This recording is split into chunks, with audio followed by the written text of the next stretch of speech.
Time for a Vegas impact. Bovada has released odds as to who's going to win the 2017 Heisman Trophy. Here's what the Sharpies out in Sin City say. Baker Mayfield, heard of him? 11-2. JT Barrett back for his 12th year at Ohio State at 6-1. Lamar trying to repeat at 7-1. And Sam Darnold. Now we know that Sam Darnold out there at USC, Abby loves that pick at 9-1. Saquon Barkley, Jake Browning, Trace McSorley, all listed at 10-1. Any of those float your boat? Yeah, for sure. Look, I just don't see Lamar Jackson's number slipping that much. And the fact that he's not the favorite is surprising to me. The fact that you can get, 7-1 odds? 7-1 to repeat. What's going to change? Bobby Petrino's still going to have his foot on the gas pedal. This Louisville offense, it's not like there was other guys on this offense that he specifically depended on that now that they're gone, he's not going to be able to be as effective. I have some of those worries with a Baker Mayfield, even though I think Baker Mayfield's going to have a tremendous year.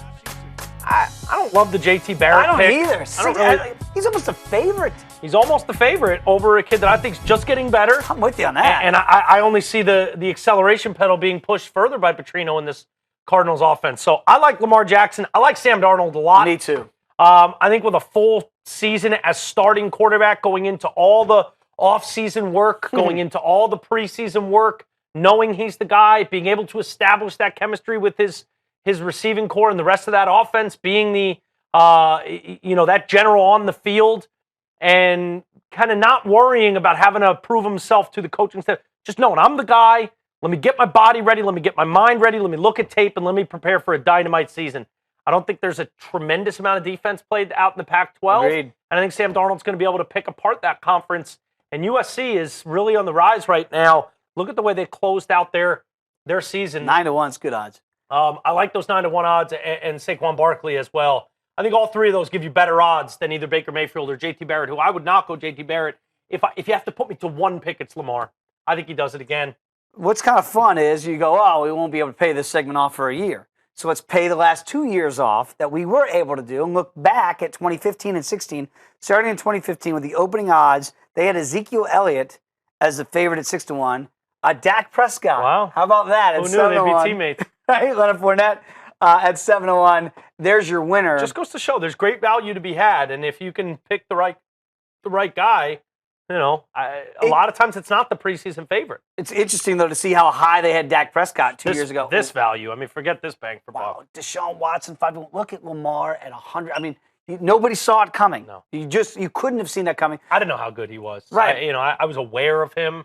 I had no idea he was going to so rapidly into the season become the favorite. And really, it got to a point where the numbers were so staggering, it didn't really matter. Even with the team's sort of malaise at the end of the year where they was done. They laid an egg, it didn't matter. The stats were just too impressive. Yeah, I loved Fournette and McCaffrey coming in off the years they had. Fournette could never stay healthy. McCaffrey. And you understand why it is the way it is. Now that with hindsight, we're able to look back and see, okay, where did Fournette go wrong? Where did this award escape McCaffrey and Watson? And you're able to see how Jackson kind of stepped in. Now you're able to put that same perspective on the current list that we had with Mayfield, Barrett as your leaders. There you go. And then you look at some of those other guys like a Barkley, a Darnold, a Jackson. I think you get better value there. And there's going to be someone that comes up that's at least in the conversation that's closer to that 100-1 odds that Lamar Jackson was last year. I just don't know who that guy's going to be. I wish I did. If you know, tweet us. Let's all make some money. We all know. Let's all make some money. We'll all go on a cruise. We'll meet you out there in Sin City. We'll take care of it. We'll all go on a cruise.